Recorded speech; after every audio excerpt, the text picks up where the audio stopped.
Senhor nosso Deus, obrigado pelo dia que o Senhor nos deu, por esse tempo juntos que vamos ter agora. Queremos entregar diante do Senhor as nossas mentes, os nossos corações e pedir que o Senhor nos transforme, ó Pai, que o Senhor mude o nosso pensamento, que o Senhor mude as nossas atitudes, que o Senhor aumente a nossa fé, que o Senhor tire de nós o orgulho e nos dê humildade, tire a soberba, nos dê bondade. Ó Pai, nos ajude nessa noite a olharmos para esse assunto com um coração cheio de humildade, querendo te agradar e agradar um ao outro, Senhor. É o que nós te pedimos, em nome de Jesus. Amém. Boa noite. Eu não sei se eu já contei para vocês sobre o que nós vamos falar hoje. Acho que só a Elaine sabe, mas é um assunto talvez só o último encontro, quando nós formos falar sobre divórcio e recasamento, seja mais delicado do que que nós vamos falar hoje.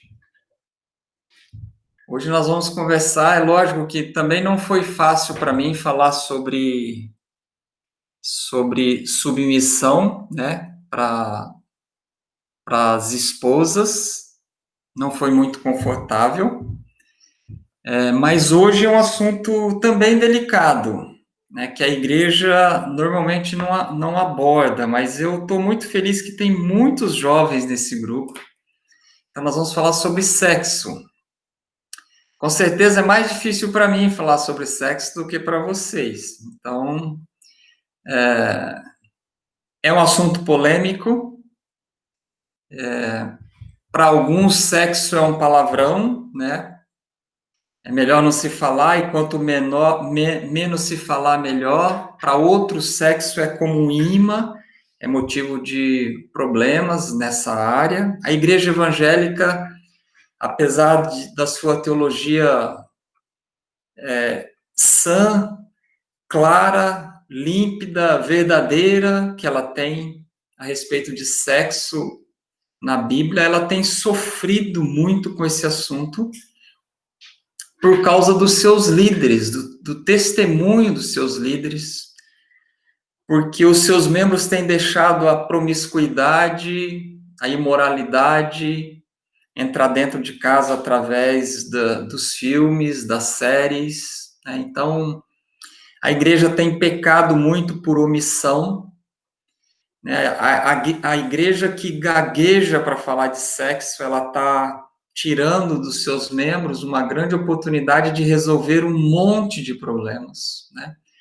Então, nós temos que falar sobre sexo de forma clara e aberta e de forma divertida, né? Então, sexo faz parte do plano de Deus para as nossas vidas. Então, nós vamos olhar para 1 Coríntios capítulo 7, do versículo 1 até o versículo 5.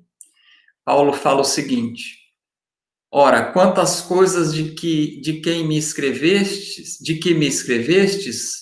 bom seria que o homem não tocasse em mulher. Mas por causa da prostituição, tenha cada homem a sua própria mulher, e cada mulher seu próprio marido. O marido pague à mulher o que lhe é devido, e do mesmo modo a mulher ao marido. A mulher não tem autoridade sobre o seu próprio corpo, mas sim o marido.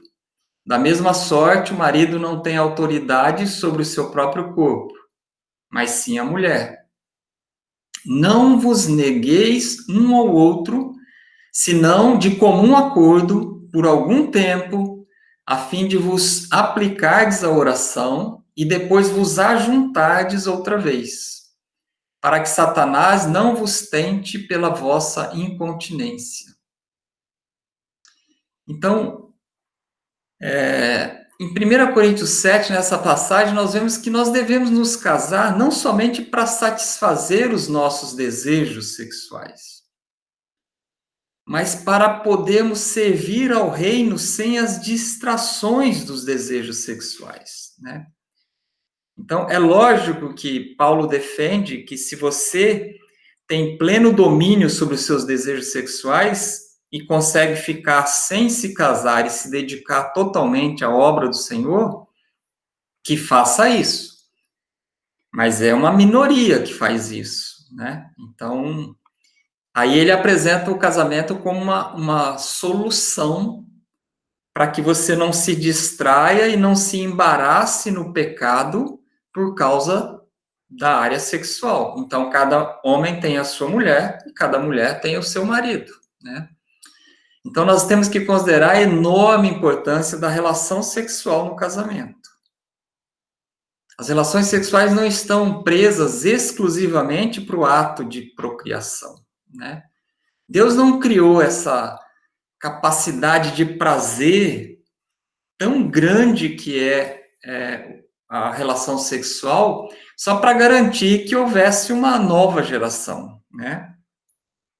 Deus é sábio o suficiente para que nós nos reproduzíssemos sem ter relação sexual, se ele não quisesse nos dar esse prazer, né? Então, o sexo tem que ser visto dessa forma, não é uma coisa, a gente vai ver um pouco mais para frente, não é uma coisa suja, não é pecado, mas também não é só para procriação, né? Não é um ato que nós realizamos somente para ter filhos.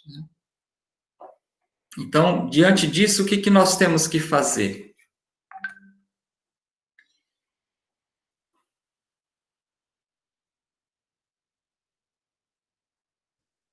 Eu acho que eu inverti aqui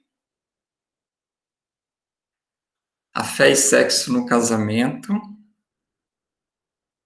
a busca do prazer no sexo.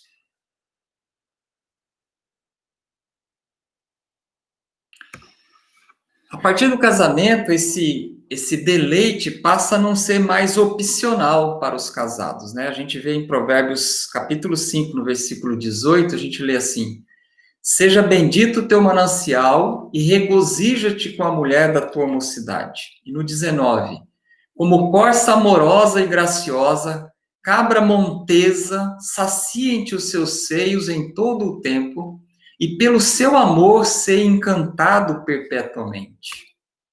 E aí a gente vê lá em Cantares 12, né? A noiva falando: beije-me ele com os beijos da sua boca, porque melhor é o seu amor do que o vinho. Então, é uma coisa totalmente aberta para o relacionamento entre o casal, o fazer o sexo, né? Então, o marido e a esposa devem buscar os prazeres que Deus criou para esse relacionamento juntos. Um buscando o prazer do outro, né? Então, é sobre isso que a gente vai conversar um pouco hoje, né? Então, a gente tem que entender que quando provém da fé, o sexo não é pecado. Se a gente olhar lá para o escritor de Hebreus, escreveu no capítulo 13, no versículo 4 e 5, a gente lê lá: honrado seja entre todos o matrimônio e o leito sem mácula, pois aos devassos e adúlteros Deus os julgará. Seja a vossa vida isenta de ganância, contentando-vos com o que tendes, porque ele mesmo disse: não te deixarei nem te desampararei. Parece que são dois versículos que não tem nada a ver um com o outro, né? O versículo 4 está falando: seja honrado entre todos o matrimônio, leito sem mácula, pois aos devassos e adúlteros Deus os julgará. E aí o 5 está falando: a vossa vida seja isenta de ganância, contentando-vos com o que tendes, porque ele mesmo disse: não te deixarei nem te desampararei. Mas existe uma relação entre esses dois versículos. Tem um ditado na área sexual que fala que a grama do vizinho sempre parece mais verde, né? Então, tem essa ideia de ganância aí. Então, ganância é um sentimento humano que ele se caracteriza pela vontade de possuir tudo que se admira para si próprio. Então, não importa de quem seja, nem o que seja e nem quem seja. Então, o homem ganancioso é aquele que ele tem vontade de ter, de possuir aquilo que ele admira, né? Falando um pouco mais de ganância, para a gente ver a relação desses dois versículos, é uma vontade exagerada de possuir qualquer coisa, né? É um desejo excessivo, direcionado principalmente à riqueza material. Nos dias de hoje, pelo dinheiro, né? Contudo, a associação também a outras formas de poder. Então, a ganância, ela não visa só o dinheiro, ela visa o poder, ela visa a influência. Os seus praticantes chegam ao cúmulo de corromper terceiros e se deixar corromper, manipular e enganar, chegando ao extremo até de tirar a vida dos seus desafetos. Então, muitas vezes é confundida com ambição. No cristianismo, ganância se opõe à generosidade. Então, a gente pode ver em exemplos dos últimos 30, 40 anos no Brasil, dentro da política, tantas mortes que aconteceram, que a gente pode cogitar que foi pela ganância ao poder. Tantas mortes acontecem diariamente por causa de assaltos, de querer ter o que é do outro. Mas também muitas mortes acontecem por causa da ganância na área sexual, por causa do adultério, né, por causa da perversão nessa área.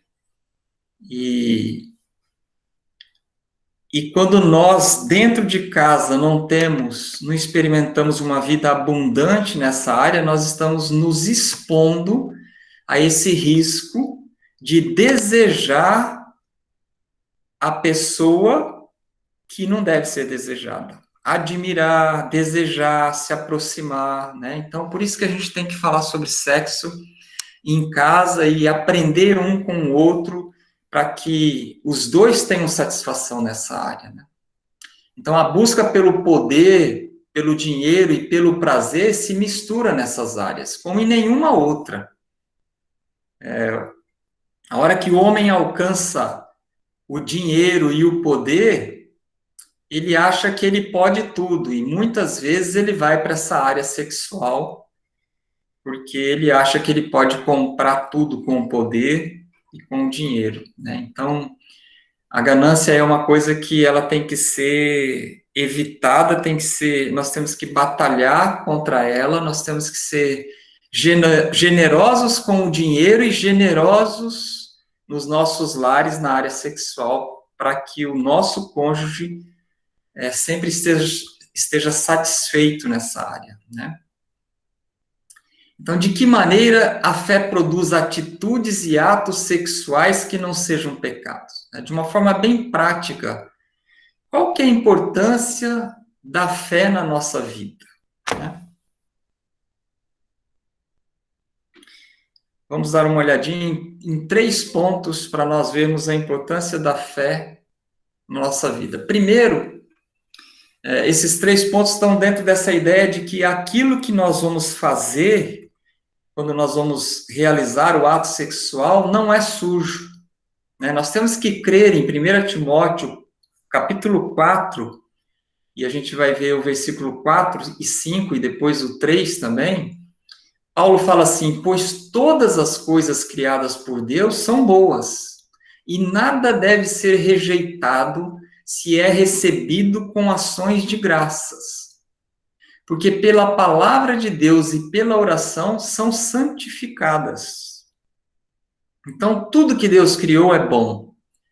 E se nós recebemos isso com uma atitude de gratidão, dando ações de graças, e recebendo isso pela oração, tudo isso está sendo santificado. Então, a fé honra o nosso corpo e os nossos apetites sexuais como dons de Deus. Deus nos fez assim. Uns mais, outros menos. Mas Deus criou esse ato. Ele é bom e pertence a quantos conhecem plenamente a verdade. Né? Então, o versículo anterior a esse versículo que está falando que todas as coisas são criadas por Deus são boas, Paulo fala assim, que homens estavam se infiltrando na igreja de Deus, proibindo o casamento e ordenando a abstinência de alimentos que Deus criou para serem recebidos com ações de graças pelos que são fiéis e que conhecem bem a verdade. Então, tanto o casamento como o alimento são santificados, o ato sexual é santificado diante de Deus. Então, nós temos que crer nisso. A segunda coisa é que a fé aumenta a alegria das relações sexuais no casamento, porque ela nos liberta da culpa do pecado. Então, a pessoa que não experimentou o perdão do Senhor Jesus por outros pecados que ela fez, ela também não experimentou o perdão do Senhor Jesus pelos pecados sexuais que ela cometeu. Inclusive o sexo antes do casamento, né? Então, o sexo, ele deve ser feito depois do casamento. Mas, às vezes, nós encontramos casais que ou não eram convertidos, ou não eram firmes nessa área, e caíram no pecado de ter relações sexuais antes do casamento. E isso pode atrapalhar todo o resto da vida desse casal, por conta de terem feito isso. Né? Então, surge na cabeça do rapaz pensamentos sobre a sua agora esposa, que o deixam inseguro com relação à fidelidade dela. E surge na cabeça da esposa dúvidas também com relação a ele casou comigo só porque fez sexo comigo ou realmente ele me ama? Né? Então, e outras coisas vão surgir, né? Aquele sentimento de culpa diante de Deus por ter caído nessa área. Então, a fé de que o Senhor Jesus perdoou esse pecado também devolve a alegria, o gozo, o regozijo do sexo dentro do casamento. Então, se isso aconteceu com você ou com alguém que você conhece e isso trouxe problemas nessa área, o casal tem que parar um diante do outro e diante de Deus e confessarem isso diante de Deus. E pedir perdão um para o outro. Porque os dois erraram se isso aconteceu. Não foi um ou não foi o outro, foram os dois. Acertarem isso entre eles e crerem que daqui para frente Deus tem uma vida abundante para eles nessa área. Né? Não deixar. A fé, então, vai trazer um conforto, vai trazer alegria de novo na área sexual para quem ou cometeu com o seu atual cônjuge ou cometeu o ato sexual com outra pessoa. Né? E o terceiro ponto é que derrotando Satanás com o sexo frequente. Então, a fé usa o sexo contra Satanás. Né? 1 Coríntios 7, de 3 a 5, se nós cremos realmente no que está escrito aí e vivermos isso, Paulo fala assim, a partir do versículo 3 de 1 Coríntios 7, fala assim, o marido pague à mulher o que lhe é devido, e do mesmo modo a mulher ao marido. A gente leu essa passagem no início, né? E depois no 4, a mulher não tem autoridade sobre o próprio corpo, mas o marido, e nem o marido, mas sim a mulher. Não vos neguem um ao outro, a não ser para oração e por um tempo definido, e se ajuntem de novo para que Satanás não vos tente pela vossa incontinência, né? Então, alguns problemas nessa área podem acontecer numa doença, de um dos cônjuges ficar doente, o outro está saudável, ele vai ter que lutar com relação a isso. Às vezes, uma gravidez complicada, uma gravidez de risco.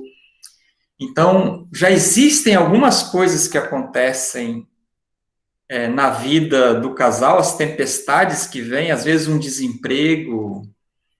Então, muita coisa acontece que prejudica o relacionamento sexual. Então, se os dois estão saudáveis e não estão passando por nenhum desses problemas, se for parar a relação sexual por um tempo, que seja de comum acordo e para oração. Senão, não tem por que parar.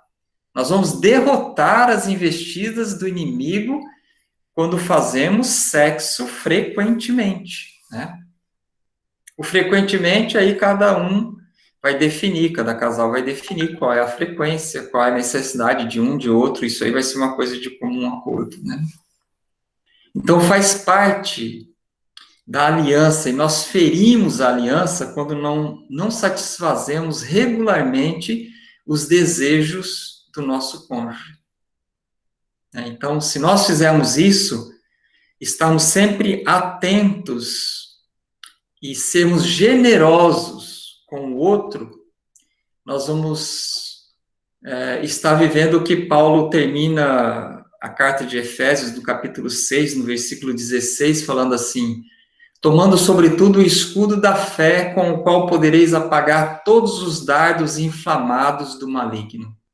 Se nós cremos realmente que nós nos casamos para fazer o outro feliz, também é nessa área sexual. Alguma pergunta até aqui? Alguma observação? Se vocês não estavam falando nos outros encontros, eu acho que não vão falar nesse, né? Oi, pastor, aqui é a Cristina, tudo bom? Oi, Cristina, tudo bem? E você? Bem também. Eu tenho uma pergunta. Esse tema é bem polêmico mesmo. Pelo menos aqui em casa é um tema bem importante. Uhum. A minha pergunta é o seguinte: pelo menos aqui, tá? Vou dar o meu exemplo, o meu testemunho.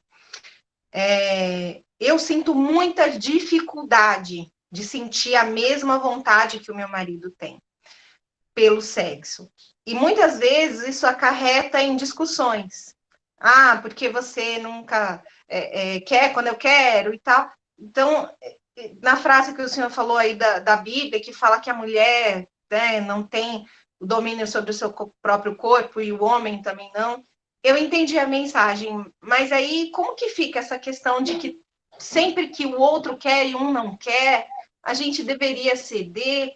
Que conselho que o pastor dá em relação a isso? Porque eu acho que mulher, ela tem um pouco dessa deficiência, né? De, não todas, não generalizando, mas pelo menos quando eu converso com as minhas amigas para saber se é um problema meu, elas dizem, não, Cris, lá em casa é muito parecido e tal. Então, eu queria entender um pouco como que a gente lida com isso. Eu acho que muito obrigado por você ter feito essa pergunta, Cristina. Eu acho que traduziu o que talvez muitas esposas estivessem querendo perguntar. Tem que existir um equilíbrio.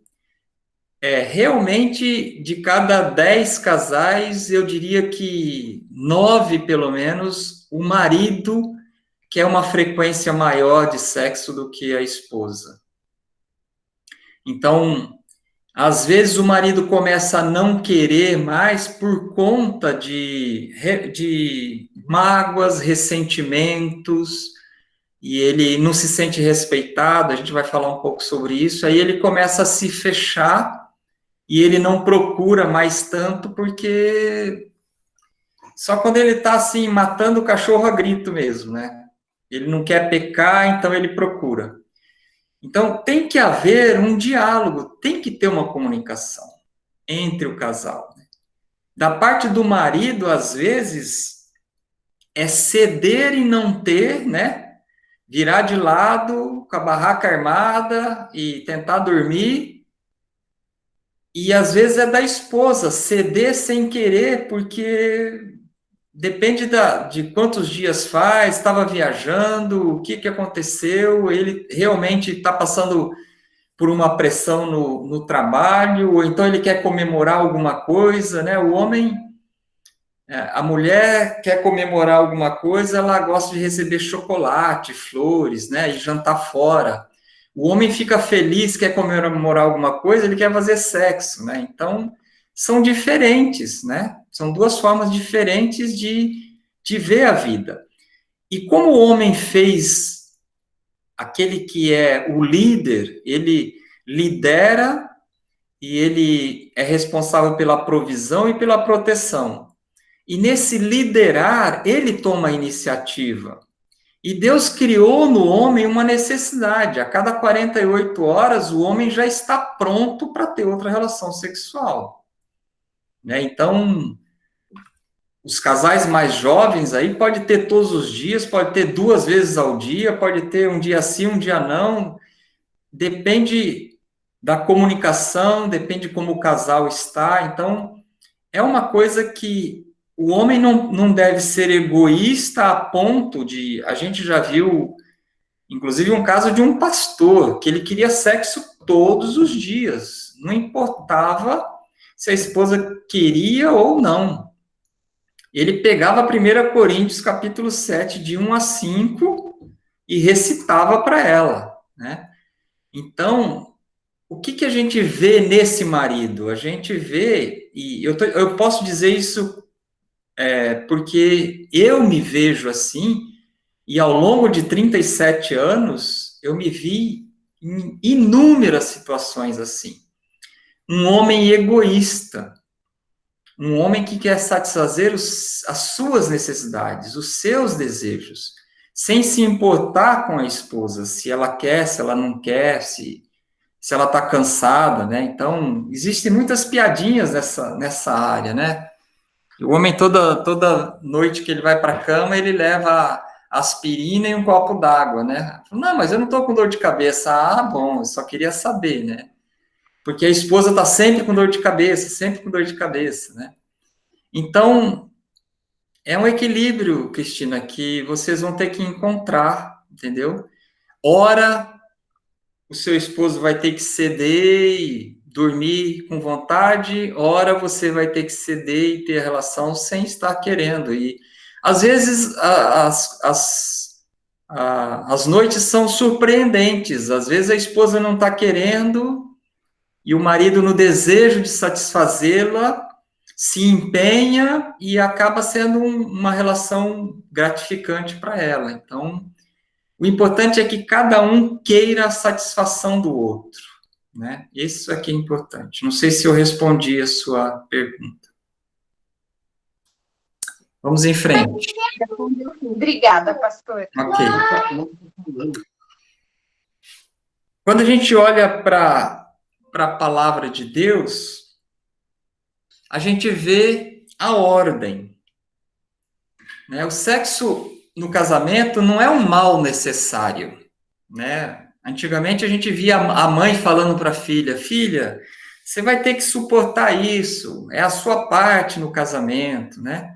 Fazer sexo com ele vai te dar uma boa vida, né? Ele tem dinheiro, e você tem que dar filhos, então, mas não é isso que a palavra de Deus fala, né? Não é um mal necessário para ser suportado pela mulher, mas é um dom de Deus para ser desfrutado pela mulher e pelo homem. Às vezes, a mulher não sente desejo, não quer, evita, porque o homem não está se empenhando, a gente vai falar um pouco sobre isso, não está se empenhando em descobrir o que ela gosta e fazer o que ela gosta, e se empenhar em satisfazê-la, né? Então, tem a nossa parte dos homens também nisso, né? Então,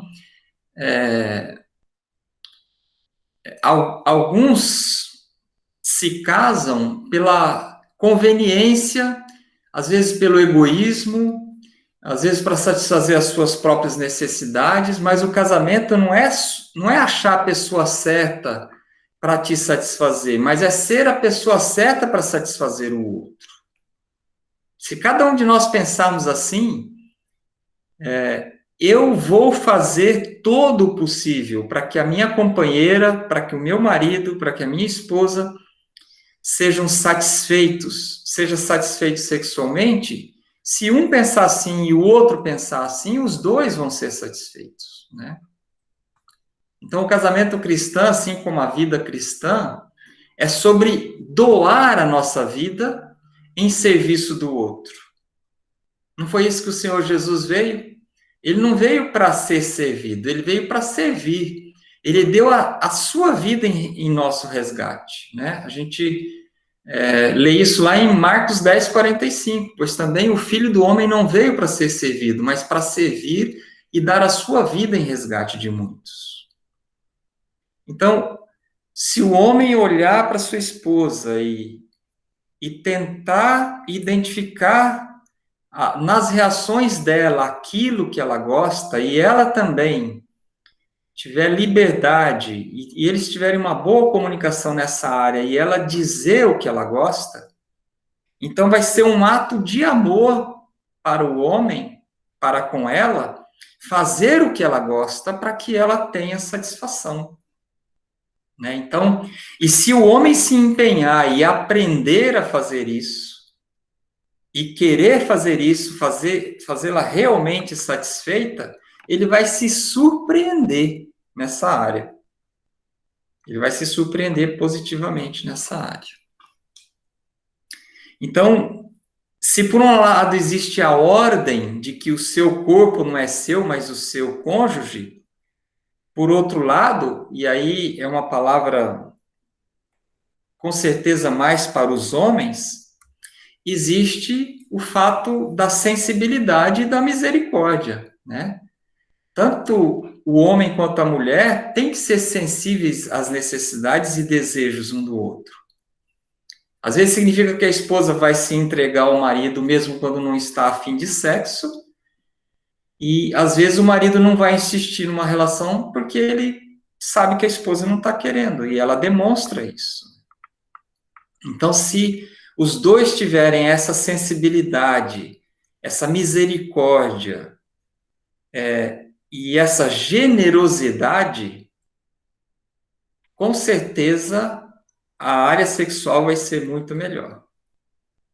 O que mais atrapalha o relacionamento sexual é o egoísmo.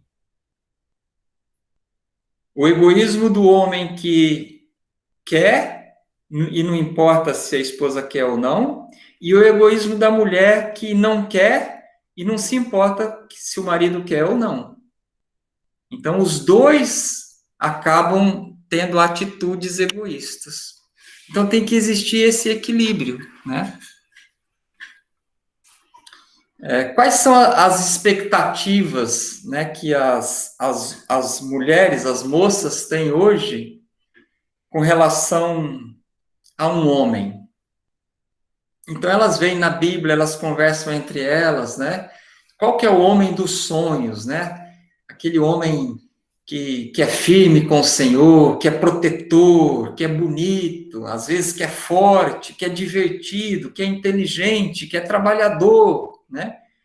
Mas a mídia, ela está se esforçando ao máximo para transformar esse homem, que é o homem dos sonhos das mulheres, naquele rapazola fracote, feminino, que vai ser o amigo dela, que vai gostar de andar no shopping com ela. Nada contra se você tem um marido que gosta de andar no shopping com você. Louve a Deus por isso.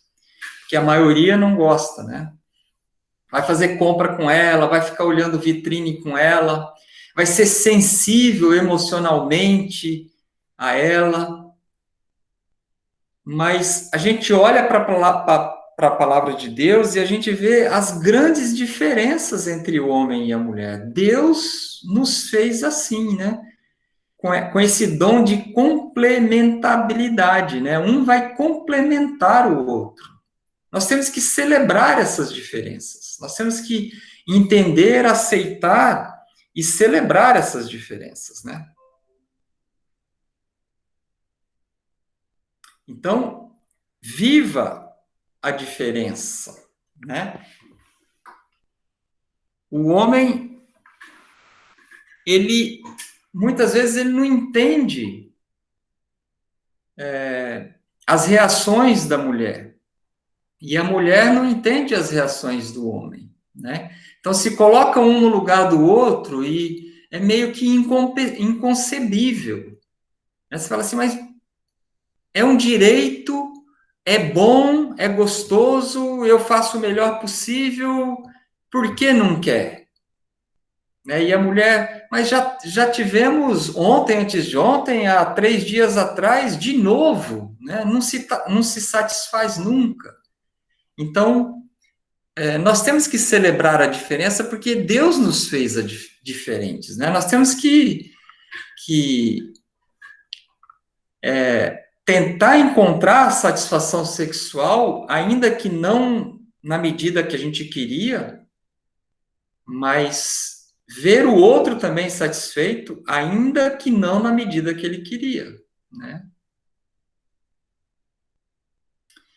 Nós temos que, só uma palavrinha para as mulheres, né? A gente,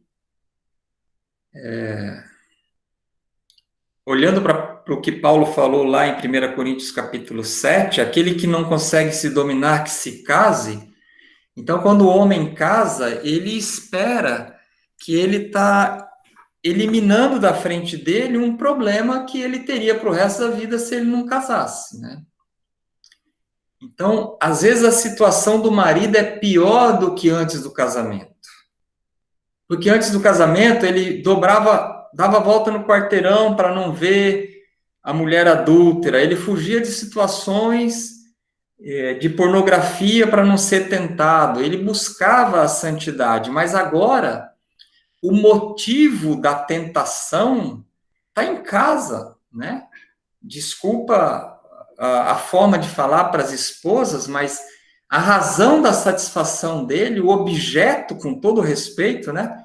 O objeto da satisfação dele está ali do lado dele, tomando banho na frente dele, pondo uma camisola bonita, deitando na cama ao alcance das mãos dele, como ele nunca teve quando ele era solteiro. E aí não acontece nada, né? Uma noite não acontece nada, na outra noite não acontece nada, na outra noite não acontece nada. Então o homem acaba se frustrando. Então, aqui é uma palavra de reflexão para as esposas, né? Vocês têm que entender que vocês são aquela passagem lá de Jeremias 17, 7, 8, quando fala assim: bendito o homem que confia no Senhor e cuja esperança é o Senhor, porque ele é como árvore plantada junto às águas, que estende as suas raízes para o ribeiro e não receia quando vem o calor. Mas a sua folha fica verde e no ano de sequidão não se perturba nem deixa de dar fruto. Então vocês são esse ribeiro da graça e misericórdia de Deus para nós maridos, né? Então, quando o marido busca a pureza moral, e ele vai ser mais ou menos bem-sucedido nisso, dependendo desse ribeiro de águas que ele tem do lado dele, né? Então, naquele contexto lá de Jeremias, o povo estava buscando ajuda no Egito contra os babilônios, né? Eles estavam dependendo de Deus. Assim também, nós dependemos de Deus na área sexual e ele usa as nossas esposas para nossa satisfação, para que nós busquemos a pureza na área sexual, né? Então, tem muito marido passando por uma dificuldade muito maior na área sexual agora, depois de casado, do que antes de casar. Porque agora, a mulher que ele ama, que ele deseja, está ali, deitada na cama com ele, mas ela não quer, né? Então, as mulheres têm que pensar sobre isso. Não represar essas águas, né? Fazer isso vai condenar o seu marido a lutas que ele achou que ele tinha escapado quando ele se casou com você. Ele escolheu você. Ele quer você, ele deseja você. Então, ainda assim, ainda que Satanás coloque na nossa cabeça e nos tente, então eu vou sair, vou fazer com outra porque ela não quer mesmo. Isso quem faz são os homens do mundo. Independente da atitude das nossas esposas, a responsabilidade final da pureza sexual de cada um de nós, maridos, é nossa. Isso aí é uma coisa entre nós e Deus. Né? Então, o plano de Deus é que a esposa aprenda sobre a união sexual através do sacrifício e do amor. Assim como a igreja aprende sobre a união espiritual com Cristo através do sacrifício e do amor. Então, só para encerrar com relação às esposas, existem muitos absurdos dentro dos lares cristãos, né? De esposas liberando seus maridos para buscarem satisfação e alívio sexual em outro lugar. Ou então através da masturbação.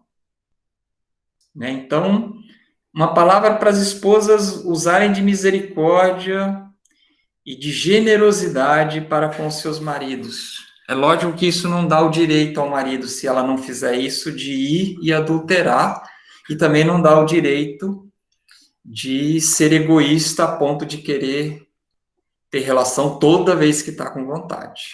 Né? É uma prova de amor de nós, maridos, virar para o lado e dormir, ainda que bicudo e chateado. É uma prova de amor. Né? Então, o papel da esposa é ser uma auxiliadora para levar o seu marido à excelência cristã. E é lógico, do marido é ser líder, protetor e provedor para levar a esposa à excelência cristã. No caso da área sexual, a esposa que não satisfaz o seu marido, ela está levando o seu marido à mediocridade e ao fracasso. A recusa da esposa representa para o marido que ela não se importa com ele, que ela não o respeita e nem respeita as suas necessidades. Isso gera ressentimento, mágoas, raiva. Né? Então, estou dizendo assim, em casos extremos, lógico, o homem tem que ter maturidade, que não é toda vez que ele quer o brinquedinho que ele vai pegar e o brinquedinho vai funcionar. Não é assim. Ele tem que ter maturidade para aceitar também a frequência da esposa. Né? Então, é injusto quando a esposa fala assim, você tem que ter olhos só para mim. E quando ele se aproxima para uma relação sexual, ele é rejeitado. Né? Então, isso transmite desrespeito. Porque quando você aprecia o desejo sexual dele por você, você está transmitindo para ele respeito. Então, só para a gente fechar assim, biblicamente falando sobre isso, isso não nos dá o direito de exigir o que nós quisermos, apesar de que está escrito lá em Paulo, mas aquilo lá não é para egoisticamente nós colocarmos aqueles versículos embaixo do braço e sairmos forçando as nossas esposas. Então, mas é só uma meditação para as esposas pensarem sobre isso. É lógico que tem mulher que tem mais desejo do que o marido. Mas isso é muito raro. O normal é o marido querer mais do que a esposa. Agora, uma palavra aos maridos, né? Por que tantas esposas que são tementes a Deus, em outros aspectos elas são servas de Deus, são exemplo para todo mundo com relação a Deus, e elas estão pecando e sendo egoístas com o marido dessa forma? Eu acho que... Por que a submissão sexual é tão difícil para algumas esposas? Para algumas esposas, Deus está exigindo bastante delas, que elas se submetam sexualmente para os maridos. Essa é uma entrega, para muitas esposas, difícil. Então, maridos, por que isso? Se isso está acontecendo dentro do nosso lar, do seu lar, por que está acontecendo? Qual que é a tua parte nisso? Né? Às vezes você está Que nem o Senhor Jesus falou em Mateus 7,3, né? Quando ele falou, por que vês tu o argueiro no olho do teu irmão? Deixa-me tirar o argueiro do teu olho quando tens a trave no teu, né? Então, às vezes, nós estamos olhando para o egoísmo da nossa esposa e não estamos pensando que nós estamos cooperando para que ela não queira a relação sexual, né? O quanto nós estamos realmente nos empenhando para que o sexo seja uma coisa agradável para ela. O quanto nós estamos respeitando o tempo dela. O quanto nós estamos trabalhando o coração, as emoções dela para que ela queira a relação sexual. Né? Porque é aquilo que eu falei, o homem quer comemorar alguma coisa, ele quer sexo. Ele está triste por alguma coisa, ele quer sexo. Ele teve um dia difícil no trabalho, ele quer sexo. O sexo consola, né? O sexo alegra, o sexo comemora. A mulher não, a mulher, o sexo para ela tem muito a ver com emoção, com sentimento, com se sentir amada, né? Então, aquele negócio de o sexo começa no café da manhã não é brincadeira, é sério. Então, por isso que aqui em casa eu faço o café da manhã, entendeu? Eu escolho a fruta que ela gosta e preparo para ela, né? Eu compro brioche, eu ligo na padaria quando está acabando o brioche, eu ligo na padaria, encomendo e falo, guarda 20 aí para mim, senão eu mato o padeiro. Por quê? Aí eu trago o brioche que ela gosta, é a manteiga com salzinho que ela gosta, né? Então não deixa faltar o café que ela gosta. Porque é sério isso. Quando você acorda sua esposa com um beijo e diz eu te amo, né? E prepara um café da manhã que ela gosta, você está dizendo para ela, eu te amo, eu quero o seu bem, eu quero te alegrar. Lógico que você vai ter vantagens, vai ter coisa boa, vem junto, né?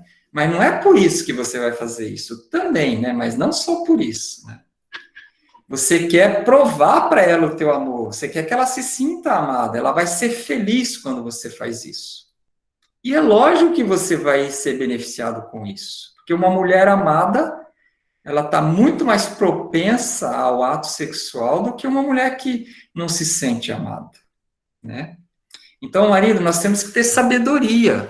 Às vezes o marido chega do trabalho e quer fazer sexo sem tomar banho. Então, às vezes, tem reclamação de esposas com relação a isso, né? Chega do futebol, chega do tênis, passa longe, não dá nem beijinho, porque você está fedido, né? Então, tem algumas coisas que corta a unha, lixa a unha, né? Porque você vai fazer carinho, o canto da unha machuca. Então, tem várias coisas que o homem tem que tomar cuidado, né? E estar sensível ao que a esposa gosta também. Sexo é uma coisa dos dois. Você tem que descobrir o que ela gosta, como ela gosta, quando ela gosta, e fazer o que ela gosta, né? Então,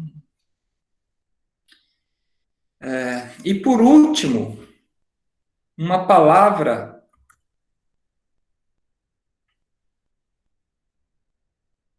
ao casal, né?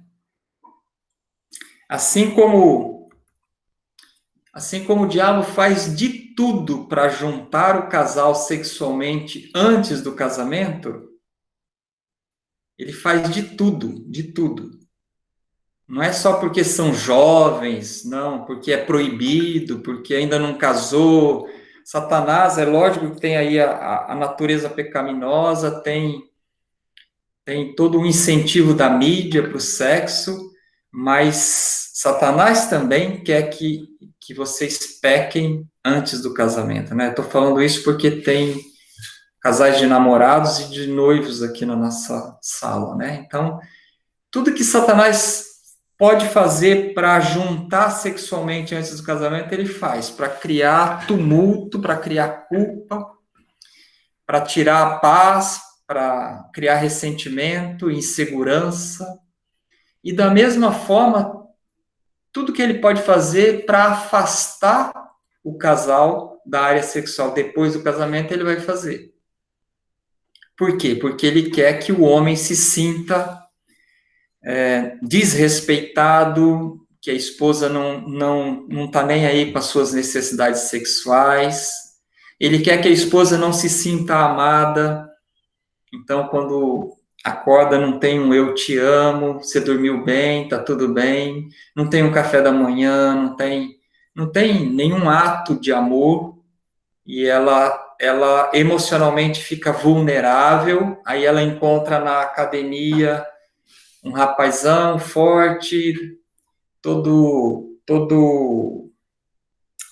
carinhoso, elogia ela, aqueles elogios que o marido nunca elogiou, e aí ela começa a cair nas garras e no papo de alguém que ela não ama, que ela não respeita, que não é o pai dos maridos, que não é o pai dos filhos dela, e ela acaba às vezes por estar vulnerável emocionalmente, não se sentindo amada e cuidada e especial no seu lar, ela acaba caindo no adultério, né? E, infelizmente, muitas mulheres têm adulterado dentro das igrejas evangélicas. Então, uma palavra aí para o casal: se por um lado a esposa tem que cuidar das necessidades sexuais, o marido também tem que cuidar e respeitar as necessidades sexuais da esposa e cuidar das suas necessidades emocionais, né?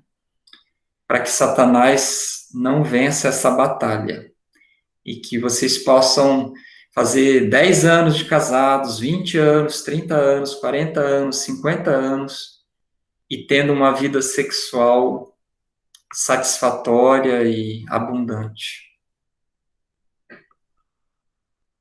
Nós temos ainda 7 minutos. Alguma pergunta? Elaine, quer fazer alguma observação?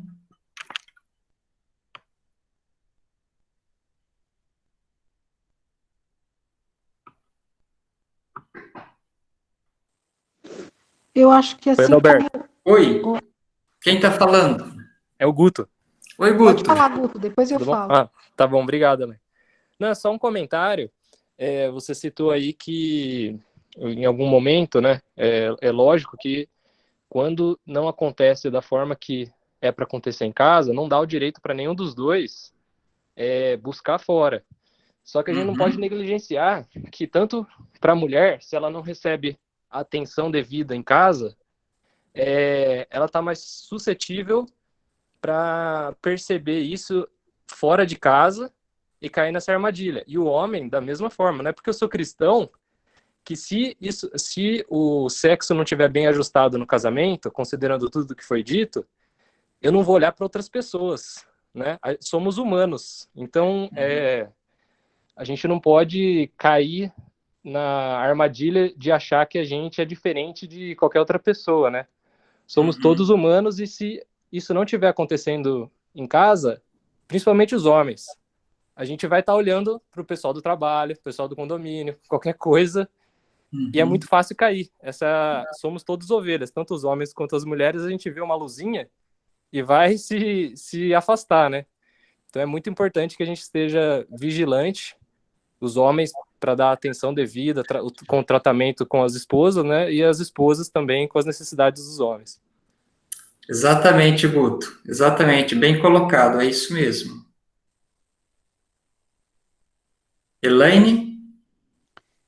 Eu acho que, além disso, de sempre estar com esse cuidado, né?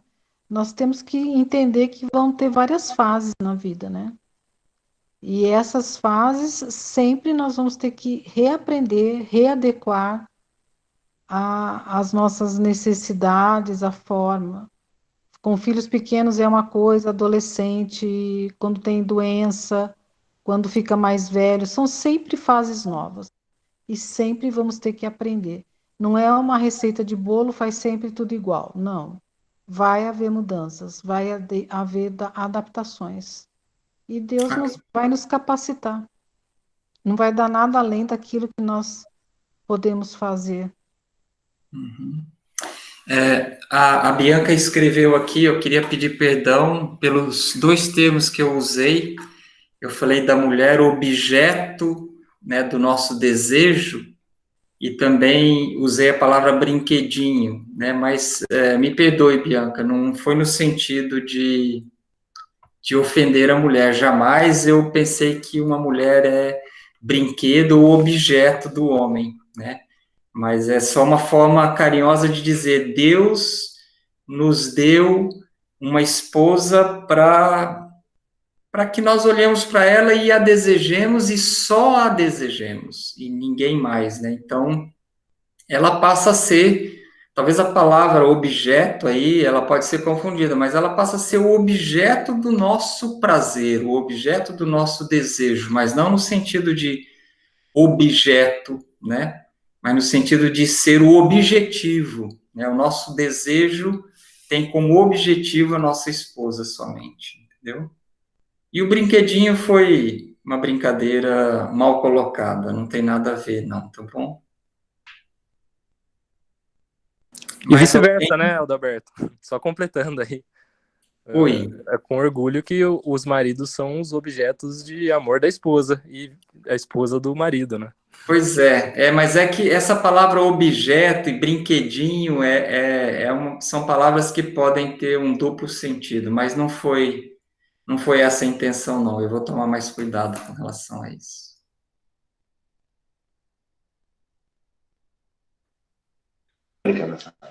Pastor, A Bianca já escreveu que está tudo ok. Oi?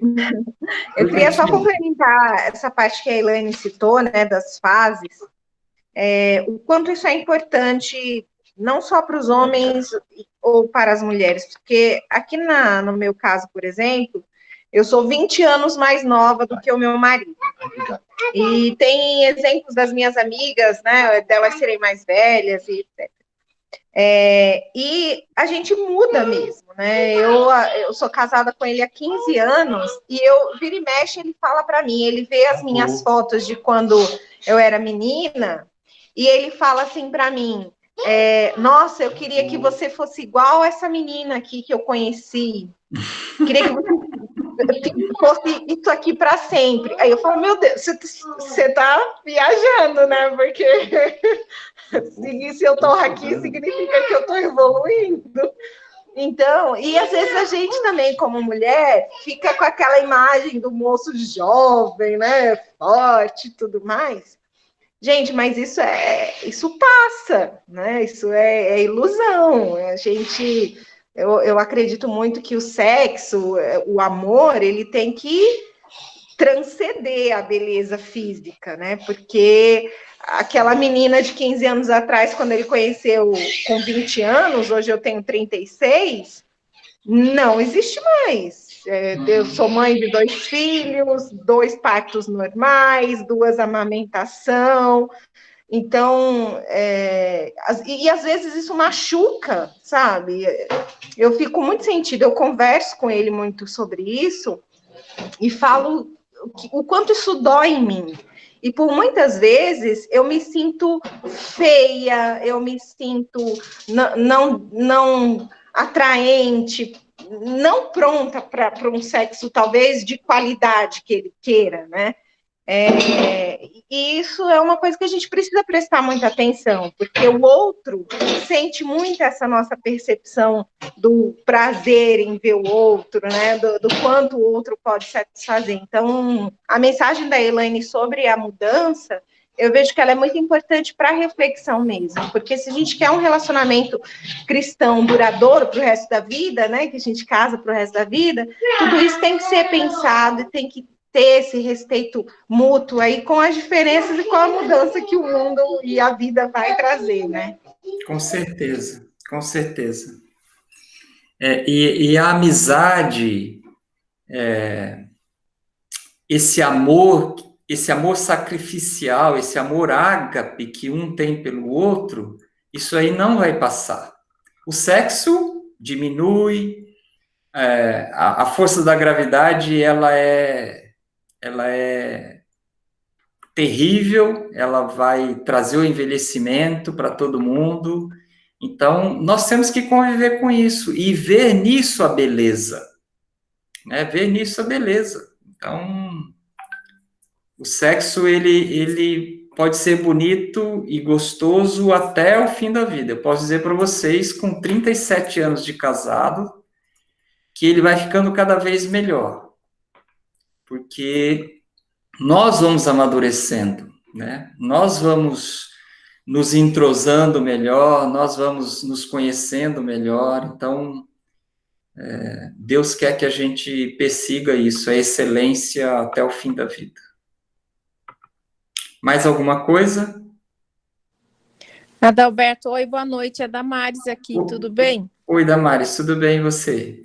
Também tudo bem. Queria só voltar um pouquinho naquele assunto da gente ter o cuidado com a necessidade do marido e o marido a necessidade, o cuidado com a necessidade sexual da esposa também. Porque, por exemplo, não no dia a dia, vida normal, mas se a esposa, por exemplo, fica doente, é claro que, imagine a coitada da esposa doente e ainda ter que se preocupar com medo que o marido vai ficar olhando para outras mulheres, entendeu? Então, eu acho que, acima de tudo, o marido tem que ter o temor a Deus. Ele não pode tentar, minha esposa não está querendo ficar comigo, então eu, às vezes, pode se sentir no direito de poder olhar para ela só aquela mulher, entendeu? Então, acima de tudo, tem que estar o temor a Deus. Você, mesmo que a sua esposa esteja negando por qualquer motivo, alguma doença, ou como você mesmo disse, uma gravidez de risco, alguma coisa, o marido tem que ter um relacionamento bem maduro com o Senhor para que ele não faça isso. Às vezes se sente no direito ou justifica, aconteceu tal coisa porque ela me nega, né? Então, os homens têm que tomar muito cuidado com isso, porque imagine uma moça recém-casada, grávida, e tem que ficar assim, infernizando a própria vida com medo que o marido vai ficar olhando para as outras, entendeu? É muito cruel isso, eu acho muito cruel. Sim, Então, com certeza. primeiro tem que ter o temor a Deus. Você não vai olhar para outra mulher, porque você, acima de tudo, teme a Deus, ama a Deus, e, em segundo lugar, você ama a tua esposa, né? Bem colocado, Damares, bem colocado, porque o homem, é lógico que, às vezes, uma doença prolongada, uma gravidez de risco, 9 meses, recém-casado ou casal jovem, a necessidade dele é muito maior de frequência, ele vai ter que lutar com Deus com relação a isso, né? Eu brinco com a Elaine, se, graças a Deus, nós nunca passamos por isso, uma doença mais prolongada. Passamos, sim, com 2 gravidez de risco logo que nós nos casamos, mas a gente não teve problema nessa área. Eu brinco com ela, se acontecer alguma coisa com ela de doença, procura um médico amigo, toma alguma coisa que tire um pouco o seu apetite sexual, que é lógico que isso é uma coisa externa, mas pode te ajudar espiritualmente, né? Então, primeiro você tem que buscar a Deus todos os dias em oração, ler a Bíblia e procurar ser realmente fiel a Deus nessa área. Ele vai tirar o desejo do seu coração, ele vai tirar o desejo sexual. Mas também, se você precisar de alguma ajuda médica, peça para vocês passarem por essa fase sem pecar, né?